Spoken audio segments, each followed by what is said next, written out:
Hello and welcome back to the Chicago Bears rebuild. In year number 1 of this franchise, we ended up going 3-14, finishing with the worst record in the NFL. So we're going to have the number 1 overall draft pick. But before we get to the offseason, we got to talk about the current roster. So Justin Fields, in his second season, his first full season as the starter, he was pretty productive. 27 touchdowns to 12 interceptions, got close to 4,600 yards. He did get sacked 46 times, but that's not all on him. That's a lot on the offensive line, so he was pretty solid. The running game, however, was not good. We do have to decide whether or not we want to bring back David Montgomery, and even if we do, we're definitely going to be changing up the backups behind him. As for the group of receivers we had, they were actually really good. Didn't expect Darnell Mooney and Marquez Valdes-Scantling to both go off like they did, and you also had great contributions from Cole Kmet and Shadon Alam. I mean, Alam was a 5th round pick and provided 7-17 and 7 scores, and Kmet leading the team in touchdown receptions. Really just a great group all around. The offensive line, it was not good. I mean, 14 allowed from our rookie left tackle Zach Woodson, and Jenkins gave up 13. They just got to clean that up. On defense, it was pretty much the Roquan Smith show. We did already sign him to a long-term contract extension, so he's going to be around for the entire franchise.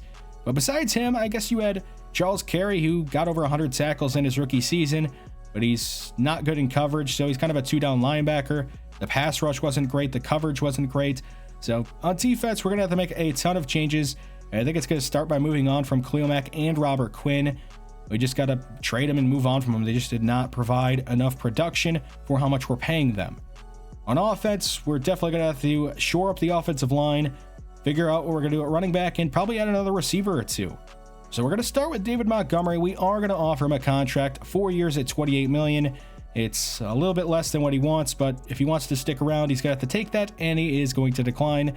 So we're going to be moving on from David Montgomery, and he'll be moving on from us. Mike Wheatley was pretty good, especially as an undrafted free agent out of Ohio State.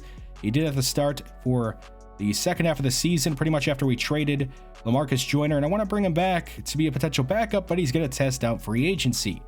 Now, Jermaine Carter, another guy I would like to keep around as a backup. He does have a lot of solid ratings to be a backup. We'll offer him 2 years at 6.6, and he's also going to decline. So nobody wants to stick around here. How about Quincy Williams? Same kind of deal as Jermaine Carter. A lot of good ratings to be a backup linebacker, or maybe even start. The offer will be for 2 years, $5.36 million, and he will accept and stick around here in Chicago. He's actually the only player to re-sign with us during the re-signing period. Before we move on to free agency, though, we have a couple of more moves to make, starting with some cuts. We're going to be releasing Tariq Cohen. He just did not bounce back in the way that I hoped he would, so we just have to move on from him. Mario Edwards, he didn't fit well in a 4-3 defense, so he's gone. As for Vildor, he just isn't good. I would rather have $1 million in cap space instead of him, so he's gone. Tonga, he did not fit well in a 4-3 defense either, so he is also going to be released. And still a couple of more moves to make. We've got to make some trades. Khalil Mack and Robert Quinn, we need to move on from them. Starting with Khalil Mack, he's 32 years old, but at least he had a full healthy season finally to increase his trade value a bit more. We're going to be trading him to the Eagles for Elliott Leach, a right guard, a 2nd round pick in this year's draft, and a 1st round pick in next year's draft. Elliott Leach has some pretty good ratings, has star tab. He would not be a starter for the Eagles for quite a long time, if ever. So we're going to be getting a pretty solid guard and some good draft picks, and they get an edge rusher who's a high overall and still has something left to prove. We're going to be trading Robert Quinn to the Colts for a 3rd round pick in next year's draft and a 7th round pick in this year's draft. After all the cuts, trades, and moves we made, we now have over $100 million available in cap space. Let's go out and spend it. So our first offer is going to be to Byron Murphy Jr. He would be our 2nd cornerback, and he'd play opposite of Jaylon Johnson, and I think he's pretty well-rounded. You could also put him in the slot if you really needed to. Jimmy Ward, he played his college ball at NIU, and I think he still has something left in the tank. He could be our starting strong safety for a year or two. And we need somebody to start at running back, and why not Alexander Mattison? He costs, or will cost, about half of what David Montgomery wanted. We need pass rushers on this team, and Rasheem Green is actually one of the best available, so we kind of have to go after him. Jordan Hicks, a veteran linebacker, he's pretty solid in coverage and could provide some depth there. Armand Watts is actually very well rated for a 73 overall. He has good block shed, power moves, decent strength, finesse moves. He's pretty much good across the board. Blake Cashman, another player who's pretty well rated for somebody who's only a 72 overall. -1 with the morale right now, but that'll go away once the new season begins. Quentin Spain, we need somebody to play that swing guard role. We also need somebody to play that swing tackle role. Why not Morgan Moses? Nobody else wants him, at least not right now. And Le'Veon Bell, I mean, he is 31 at this point, but he still has some pretty good pass catching skills, and we need a third down back. Why not him? Jermaine Carter Jr., we actually offered him more during the re-signing period, but he doesn't have a market right now, so we're going to actually offer him even less than what we offered him before. We need a second tight end, and I like Caden Smith. He's got good run blocking, good hands. The speed's a little low, but it's not bad. Carl Granderson, he was on the team last year. I like his finesse moves, and speed's not bad, so we'll go after him. We're also going to go after Braden Mann on a low-risk offer to be our punter. And our last offer in the first round of free agency will be to Cole Holcomb to come be our starting outside linebacker, or at least one of them, and play alongside Roquan Smith. You can see there are a lot of good playmakers available.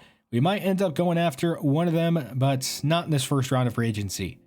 We advance on and we see we got Byron Murphy Jr., Rasheem Green, Jordan Hicks who all accept. We're rejected by Cole Holcomb. Mattison, Granderson, Smith, Ward, Watts, and Bell also all accept. One guy we did not go after, Jeffrey Simmons. He's going to be a Minnesota Viking, so we're going to have to deal with him.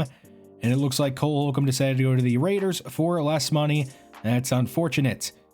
I guess it's time to move on to the second round of free agency. We're going to start by offering Terry McLaurin. He has no offers on the table right now, so we're going to throw a lowball offer out there and just see if he accepts it. I mean, he's really good. Why not at least throw an offer out there and just see what happens? We offered Mike Wheatley an extension to come back and be a backup safety in the re-signing period, but he declined it, so I guess we'll try and get him back in the second round of free agency. And it looks like we got Scary Terry. He accepted that offer right away. I thought that if he was going to accept it, it would take all the way until the end of free agency, but no, he just straight up takes it. We also get Brian Poole, Mike Wheatley, and Quentin Spain. We still have one more round of free agency to go through. We still have some offers out there for Braden Mann, Blake Cashman, Jermaine Carter Jr., but we've put out a couple of new ones, one for Andre Dillard, Lancaster, and also one for Josh Rosen to come and be our backup quarterback. And it looks like we got Andre Dillard, Braden Mann, Jermaine Carter Jr., Blake Cashman, and Lancaster to all accept to round out free agency. Aaron Rodgers actually did not end up getting an offer from anybody, so he is still a free agent. We could bring him in and have him be Justin Fields' backup. That'd be pretty funny, but I don't think we'll do that, but that would be pretty funny. So on offense, yeah, we're looking a whole lot better, I would say. I mean, we added Scary Terry to be the number one receiver. The offensive line looks a little bit more shored up, so that looks like it's improved, but the defense, it doesn't look great. I mean, we did get a number 2 corner, solidified strong safety, but still we have some work to do on defense. So the last couple of mock drafts, they have mocked Andrew Fitzgerald to us, and he is one guy we are considering. The other we are considering with the number 1 overall pick is Cecil Preston, a cornerback out of Purdue, but he didn't have the best combine or pro day. I mean, his ratings or his skills look pretty good, but you got to be a little bit concerned. I mean, it's the number 1 overall pick. We don't want to blow it and draft a bust. Whereas Fitzgerald, he looks like a bona fide superstar from day one. I mean, the skill set's phenomenal. The physicals are great, but we did just add Scary Terry in free agency. Do we really need another receiver, especially using the number 1 overall draft pick on it? We also have the first pick in the second round, and there should be a couple of really good players available when we pick there. One of them I'm hoping is available is Deontay Bryant. I mean, look at that skill set. He's definitely the choice if he's available. A couple of other options. One of them is Alex Meredith, a cornerback who's really young and has great athleticism, but the skill set isn't exactly there right now. I guess you're just banking on him having a good dev traits and developing him. Another option is if we don't take Andrew Fitzgerald with the number 1 overall pick, we could take Greg Charleston if we want to draft a receiver early in the second. We know he's going to have top 5 talent, and he looks like he's going to probably have hidden dev of some sort. So some good options should be available, and there's also 2 more I want to mention, Tyler Barkley and Josh Childress. They both look like great players, but let's just go ahead and get into the draft and see how everything falls. We obviously have the number 1 choice, so let's go ahead and make it. We're going to be drafting Andrew Fitzgerald. I mean, there's just no way I can pass up on him. We just know he's going to be really good with that top 5 talent. The physicals look great, so we probably should have a good dev trait. It has to be hidden, I would assume. Yeah, we can't pass up on him. He's just too talented. Let's make Andrew Fitzgerald the Chicago Bear, and he's got hidden dev. Of course he does. He should. 93 jumping, 92 speed. Hopefully he's also got some good ratings. And Cecil Preston is going to be in the division. He goes to the Detroit Lions. We're going to have to deal with him. And unfortunately, Deontay Bryant gets snagged at the end of the first round going to the Packers. So we're back on the clock with the first pick in the second round. And we're going to go with Josh Childress. He's 6'4", 309, 22 years old out of NC State. He also had a great combine in pro day. And the skill set's pretty solid. B awareness, A finesse move, B power move, B hit power. I think we should draft him. We need to go defense pretty heavy in this draft. So let's draft him. And he has hidden dev. 95 strength, 74 speed. That's pretty incredible athleticism for somebody of his size. Hopefully he's got some good ratings. Alex Meredith goes off the board to the Rams. And now we're back on the clock with the 7th pick in the second round. We got this one from the Eagles in that Khalil Mack trade.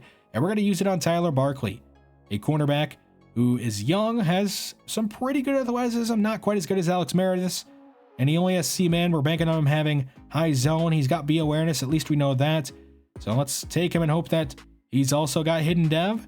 And he does. He's got hidden dev. So 3 straight hidden dev players. 2 of them on defense. We really needed that. Hopefully he also has some good ratings and can play pretty early. Greg Charleston goes to the Giants at pick 13 in the second round. Let's advance on to the third round. We got the first pick, of course, in this round. We're going to use it on Gregory James. I mean, this took a long time to come to this decision. I mean, he's got great physicals, but we don't know the coverage, which is very concerning. But the A play rec, A pursuit are just too high, along with the great physicals to pass up on him. So we'll take a chance on him because we've already drafted pretty well. We can afford to take a chance. And he's going to have hidden dev. So 3 hidden dev players now on defense, and that's 4 straight in this draft for us.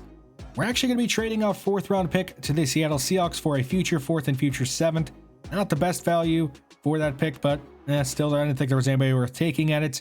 So now into the 5th round, we're going to be taking Pat Shepard, who's 6'2", 237, 22 years old. Had an okay combine and pro day, not great. We're kind of banking on him having good power moves and being a pass rusher. That's what we need. And so he'd play defensive end instead of outside linebacker. And unfortunately, he only has normal depth, but I guess we'll see if he has at least good ratings. Now into the 6th round, yeah, we're going to trade this pick as well for a future 5th and a future 7th to the Dallas Cowboys. Better value for that trade, definitely. Now another pick in the 6th round. This one actually came from the Cowboys. We're going to use it on Warren Middleton. A defensive end, he could also play some interior defensive line. I think he should have some pretty good ratings. I mean, he's got a good skill set. So let's go ahead and take him. Maybe he also has hidden dev? No, he just has normal. But I guess maybe he can at least play pretty early on in his career. Now into the 7th round, we actually have 2 7th round picks. One of them coming from the Colts. That will be the 2nd 7th round pick. This one's our own. We're going to use it on Max Hardwick. Take a chance on him. He had really good skills, or physicals, I mean. The skills are okay besides the ball carrier vision. And we can afford him. He's a 7th round pick. He's only got normal depth. Not the best change of direction. We'll see if he has any good ratings. Now with the last pick in our draft, we're going to use it on Zaire Royals, a wide receiver out of Ohio State. So yeah, another player out of Ohio State for us. We already got Justin Fields, Scary Terry. Why not add another? I mean, he had a really good combine and pro day. The skill set's not the greatest, but we know he's going to have some pretty good talent. It's listed as a 3rd or 4th round. And he's, got 94 speed. That is definitely something you love seeing as a 7th round pick.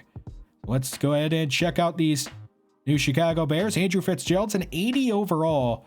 And he has hidden dev, of course. We're hoping that is better than star. At least we were hoping for maybe superstar X Factor, but bare minimum, it has to be superstar. Good ratings. He should play very early and probably be that number 2 receiver, which means Darnell Mooney will be the slot receiver.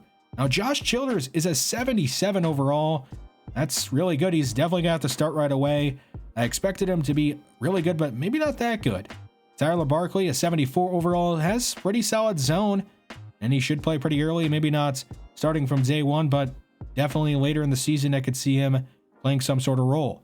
Gregory James, also a 74 overall, doesn't have the best coverage, but he could play inside the box, and we could develop that coverage over the first couple of years of his career. Now, Pat Shepard is a 67 overall, and he doesn't have the best pass rushing skills, but we can definitely work on him. He probably won't play very early in his career, but yeah, once he's developed a bit more, he should have some sort of role on this team. Warren Middleton, like I said, he should be a versatile player, and he kind of is. You can shift him around on the defensive line, and he can fill whatever hole you need him to. Now, Max Hardwick, yeah, it was a swing and a miss. A 63 overall, doesn't have good change of direction. The route running and catching are not that bad, but I don't think he's anything more than a bottom of the roster kind of guy. Zaire Royals probably won't make the team in his rookie season. He'll probably be on the practice squad, but next year he should probably be the last wide receiver, or maybe even climb his way up the depth chart. I mean, he's got some pretty good ratings, so a pretty solid draft class for us. But how about some of the guys we passed on? Cecil Preston as hidden dev, and he's a 78 overall. Looks like he's going to be really good, and he's probably going to be lined up across from Andrew Fitzgerald covering him. Deontay Bryant, yep, 74 overall, hidden dev, and he's going to be really good. I really wish we could have got him in the second round. How about Alex Meredith? He's a 77 overall, but only as normal dev. So I don't know whether or not to consider that a good thing that we missed on him or not, because he's a pretty solid player, but only as normal dev. Greg Charleston, we knew he'd be really good, and yeah, he's definitely one of the better players in this draft class, but we just didn't have a need for another receiver, especially after taking Andrew Fitzgerald. So I guess, yeah, we just passed on him. So that's the offseason. I would say we did a pretty good job, but I guess we'll see how they perform on the field. In preseason, we take 2 of 3, beating the Raiders and Bengals, but then we got crushed by the Bills, losing 14-42. Let's take a look at the stats. Kyle Herbert, he was playing the backup quarterback role, and he was not great. Probably need to add somebody else over top of him. Justin Fields, he was fine. The ground game wasn't really too good. I guess we'll see if they can do any better in the regular season. Now we got a ton of receivers. Last year, I didn't really think we'd be too good there, but now this year I'm gonna have high expectations for that group. We'll see how they do in the regular season. How about Josh Childress in his first preseason getting 4 sacks in 3 games? We'll see if he can keep that up in the regular season. As for the last cuts, a couple of surprises. Brian Poole and Larry Borum, they both don't make the team.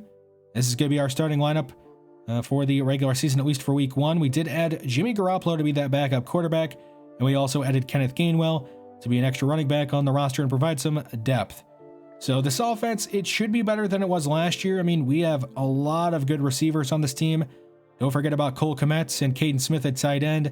So the offense should be good. The defense, it's probably not going to be great, but at least we added some more building blocks to it, like Josh Childress, Barkley, and also James at free safety. I mean, it's a pretty young group with a couple of veterans that could hopefully at least tutor and mentor our younger players. The practice squad, it has actually a couple of really good players on it. Zaire Royals and Will Foote, they could make some sort of impact in the future. Here's a look at the regular season schedule. It's pretty difficult. I'm not expecting a ton of wins this year, but maybe at least a statistical improvement. Maybe we surprise and win a couple of more games I'm expecting, but I'm still not expecting to make the postseason. And I wanted to mention that Aaron Rodgers did get signed. He goes to the Jacksonville Jaguars. He'll be starting over top of Trevor Lawrence. And to replace him, they went out and got Baker Mayfield. So he's going to start over top of Jordan Love and be the new Green Bay Packer quarterback. A pretty interesting decision from the Packers. As for the regional scouting, we have decided on this. We have cornerbacks getting focused on in the Central and Southeast. And then we have in the West, free safeties. In the Northeast, we're going with left outside linebackers. For the National Scout, we're actually going to go with running backs because we don't have a need at cornerback or wide receiver, and running back's the next deepest group of position players, so that's what we go with. In week 1, we end up losing 18-35 to the Carolina Panthers. Justin Fields didn't play his best game, but he was okay at the very least. The ground game, it was pretty bad. 2.9 yards a carry. We got to do much better than that. Hopefully it improves. As for the receiving group, it didn't do too well in its first game together. That's not a good sign. And the defense got a couple of interceptions, one from Jimmy Ward, one from Jaylon Johnson. It gave up too many yards to Christian McCaffrey, 5 yards a carry. That's not very good for our defense. And then we go on to lose in week 2, 17-49. And Taylor Heineke put on the show, getting 6 touchdowns. I guess they're paying us back for what Trubisky did to him when he had a huge day against the Buccaneers a couple of years ago. Justin Fields, he wasn't too good. The ground game was also pretty bad in this one. But I guess at least Andrew Fitzgerald had a nice day, 5 for 87 and a touchdown. And Teven Jenkins gave up 3 sacks. You just can't let that happen. So now we sit at 0-2, taking on the 0-2 Lions. But at least we have a breakout scenario. It's for Rasheem Green. He just needs to get 1 in one of those stat categories. So far over the first 2 games, he's got 10 tackles, a tackle for loss, and a sack. We do beat the Lions, winning 35-14, but Rasheem Green says he failed his breakout scenario. If you take a look at the stats, he got a tackle for loss in that game, so apparently Madden just glitched out. We're just going to go ahead and boost him up to star def because he did accomplish the goal. Justin Fields had a great game against the Lions, going for 347, 2 scores, no picks. Also got 3 rushing touchdowns from Alexander Mattison. And every single one of our playmakers got 5 catches, or at least the prevalent playmakers. And then we go on to beat the Packers, winning 26-21, scoring 16 in the fourth quarter. Justin Fields didn't have the best day throwing the ball. He had 2 interceptions, only 1 touchdown, but he did have another touchdown on the ground. And I guess we did get the win, so that's all that matters. Also, Scary Terry, 10 catches, 113 yards, and a score. He's off to a pretty decent start. Josh Childress, a sack, 3 tackles for loss. He had a good game. Roquan Smith actually got Player of the Week for his performance in that one. 8 tackles, a pick, a forced fumble, and a fumble recovery. And now we find ourselves at 2-2 with wins over the Packers and Lions. We'll see if we can keep that up. Before we advance on, it's time to get into some contract negotiations with Jaylon Johnson, Darnell Mooney, and Cole Kmet. Let's start with Jaylon Johnson. He's only 24 years old. He's currently cornerback 1 on the team, and I would like to keep him around. He has not been the greatest statistically, but still, there's not many better options out there. So our first offer will be for 4 years, $48 million. He'll probably decline it, and yeah, he will. I guess we'll keep on working on an extension with him. Now, Darnell Mooney, he is currently our wide receiver 3, but I would like to keep him around and keep all this great talent we have in that group. I mean, he was our leading receiver last year. We'll offer him 4 years, $44 million to stick around and be that slot wide receiver. And he is going to accept, so we have 3 fantastic receivers locked up for a while. How about Cole Kmet? He's a bit different than these other 2 because he's not as high of an overall, but he's still a pretty productive player, and I want to keep him around. So we'll offer him a 4-year deal worth $20 million and see if he wants to stick around on this cheap deal. And he's going to decline it for now. So I guess we'll keep working on Jaylon Johnson and Cole Kmet. For now, let's advance on, and we end up losing our next 2, losing to the Chargers and Vikings. So now we're 2-4, taking on the 2-4 Broncos. But we'll have to do it without Elliott Leach. He has a foot fracture and is out 7 weeks. So we have to shift around our offensive line a bit. Cody Whitehair goes back to left guard. Marco Fletcher starts at center. We'll see how that group does. Now back to the contract negotiations with Jaylon Johnson. This will be our last offer in the regular season, 5 for $65, and he does accept, so he's going to be here for the long haul. Now Cole Kmet, we're up to 4 for $21.8. This will also be the last offer for him in the regular season, and he accepts, so we get to keep all 3 of those guys. And we do lose to the Broncos 17-35. Justin Fields threw 2 picks. He did put up 370 yards, but he got sacked 5 times as well, so a mixed bag for him. We didn't really run the ball enough, but I guess we fell behind and had to abandon it. Andrew Fitzgerald at least had a nice day, so did Darnell Mooney. I guess that's something. And I guess the defense is just not playing well. Let's see how they do against the Chiefs. We win 35-21, and Justin Fields had a big day. 4 touchdowns, an interception. He didn't get sacked at all that game. 16 for 75 and a score for Alexander Mattison. That is something we've been waiting for. And Andrew Fitzgerald, 2 scores, 7 for 126. He put on a show. He's having a really good rookie season. So now we're 3-5, and we really need to keep winning. Otherwise, we're going to fall out of this playoff race. But we're at the midway point, so let's take a look at our stats. We're not really good in the red zone. We're not good on third downs. That's a recipe for disaster with a combination of things like that. And we're also not getting enough sacks. We only have 9 of them in 8 games. That's just not good. We're also the second most penalized team, or penalized team, however the heck you want to say it. Just not really doing well as a team. How about Justin Fields? He's got 15 touchdowns, but has 8 interceptions in 8 games. You got to cut those down. We're not really doing great running the ball. Just 3.6 yards a carry for Alexander Mattison. I don't know if that's on him or the offensive line, though. I guess at least our receiving group is doing pretty well. All 3 of those guys. Also, Cole Kmet's not doing too bad. That tackle play has been pretty bad. We need these 2 to start turning things around. We're going to have to move on from one of them, or maybe even both of them. On defense, it's been the Roquan Smith show, just like it was last year, with a little bit of mix of Josh Childress in there, 10 tackles for loss, and a sack, and also Armon Watts. He's got 8 tackles for loss. We're going to advance through these next couple of weeks pretty quickly, and yeah, the losses are piling up. We lose 4 in a row, and then we beat the Eagles to get to the bye week, but we're sitting at 4-9, and we're out of the playoffs, not going to make it. So I guess we'll advance through these next couple of weeks pretty quickly. But we've played enough games now to know our dev traits of the rookies that are playing. Andrew Fitzgerald we see is Superstar Dev. That is nice. I was kind of hoping it would be Superstar X Factor, but we'll do a Superstar. Josh Childress is only Star Dev. I kind of hoped it would be superstar, but we'll deal with star dev. Tyler Barkley, I expected that to just be star dev. I guess it's fine. He's actually starting to play a bit more. And Gregory James, he was playing more, but he got hurt, so we don't quite know his dev trait yet, but we'll figure it out pretty soon. Right now, we'd actually have the number 3 pick in the draft, but we still have a couple of games left to go, and we actually have a breakout scenario, this one for Josh Childress. So he has a chance to go up to superstar dev, and he is having a pretty solid rookie year. 17 tackles for loss, 2.5 sacks. So we'll see if he can get up to superstar dev. How about a draft story? This one for Shane Whitman. He won the top tackle award in the nation, and he has pretty good physicals and a good skill set. He's projected to go in the top 5, which is where we're going to be probably picking if we keep on losing all these games. I know we haven't talked a ton about this upcoming draft class, and we'll probably save that talk for the beginning of next episode. And let's go ahead and see how Josh Childress did in his breakout scenario, and he actually completed it. He goes up to superstar dev, also gets 8,000 experience. Yeah, he had 2 tackles for loss, a sack. So he now goes up to superstar dev and is really a true building block on the defensive line for this defense, something we really desperately needed. Who would have guessed? A meaningless game in the last week of the year between the Vikings and Bears. It's not like this happens every year in real life. Well, now it's happening in the franchise.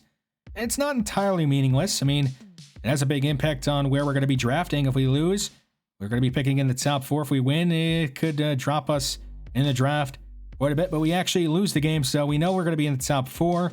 At least Roquan Smith ended the season on a high note, winning player of the week again. And let's see where we're going to be picking. It will be 4th. We finished the year 5-12. Not the greatest. I mean, I expected maybe another win or 2, but yeah, I kind of expected a lot of losses. We had a tough schedule. As for Justin Fields, he had a pretty solid year. Not too much different than he was a year ago, but I'm not going to complain about that. He definitely is playing fine. The running game, it wasn't great. I mean, not even a 1,000-yard rusher again. And he only had 3.4 yards of carry. I mean, we got to change this up a little bit. Maybe we'll add a new third down back or somebody that plays well alongside Alexander Mattison. We just got to do something a bit different. At least Andrew Fitzgerald had a big rookie year. 84 catches. He led the team there. He led the team in yards. Not quite in touchdowns. That goes to Scary Terry. But yeah, I'm fine with the way our receivers and playmakers played. Besides running backs, they need to do better. But the passing game seems to be fine for us. And hopefully, it just keeps getting better. Now, the tackle play, it was atrocious again. And it's really making me think we need to move on from one of these two this offseason. It's just not getting the job done. I knew the defense wouldn't be great this year, but man, it was awful. Our top sack getter was Rasheem Green, who had just 4.5 sacks. So we're definitely going to have to address that this offseason, whether that's through the draft, free agency, or maybe even a trade. I don't know. We just got to get better edge rushers. We also need some of our guys that are already on the team to just play better. Jaylon Johnson, Byron Murphy, we're paying them big bucks. We need them to just play better. Our kicker, Cairo Santos, he was fine, but we're probably going to move on from him and go with somebody a bit younger and who has a stronger leg. Punter Braden Mann was fine, and he still has one more year on that cheap contract, so we'll probably stick with him. But some things that we need to improve statistically next season, well, the rush offense, that was the worst in the NFL. We also had the worst third down conversion percentage, and we had the worst red zone points percentage. So a combination of some terrible things. We also had way too many penalties. One good thing, at least, we had the best turnover differential somehow, but yeah, still, we know we have some changes to make, and we're going to start by firing both our offensive coordinator and defensive coordinator. They just didn't get the job done. The new OC will be Will Hudson, and he's going to help us make a switch to a West Coast zone run scheme. The new DC will be Benjamin Turner. We're still going to run a 4-3, but it's a base 4-3 instead of a 4-3 quarters defense. So hopefully by hiring 2 new coordinators, the team just gets a bit better that way. We obviously still have to improve the roster this offseason, but hopefully that at least helps somewhat improve the guys we already have on the team. Before we can get into the offseason, let's check out a couple of the award races. You could see that Andrew Fitzgerald, unfortunately, did not win the Offensive Rookie of the Year in the NFC, but Josh Childress does win the Defensive Rookie of the Year in the NFC, so some good news, at least there. And the Kansas City Chiefs have won the Super Bowl over top of the Panthers, winning 27-19. And if you're wondering about the Packers, they did lose in the NFC Championship game again, so a different quarterback, but they still ended up with the same result. As for the re-signing period, I don't think we're going to bring back any of them. I wanted to point out Travis Gibson specifically. I mean, his ratings aren't too bad, but he was so bad on the field. He was a starting edge rusher for an entire season and only ended up with 2.5 sacks. So we just got to improve a lot this offseason, and we got to try to make the playoffs next year. I mean, it's going to be year 3 of this rebuild, and it's time to make the postseason. So hopefully we can do a good enough job this offseason and start at least winning games. But yeah, thanks for watching this one. I will see you next time.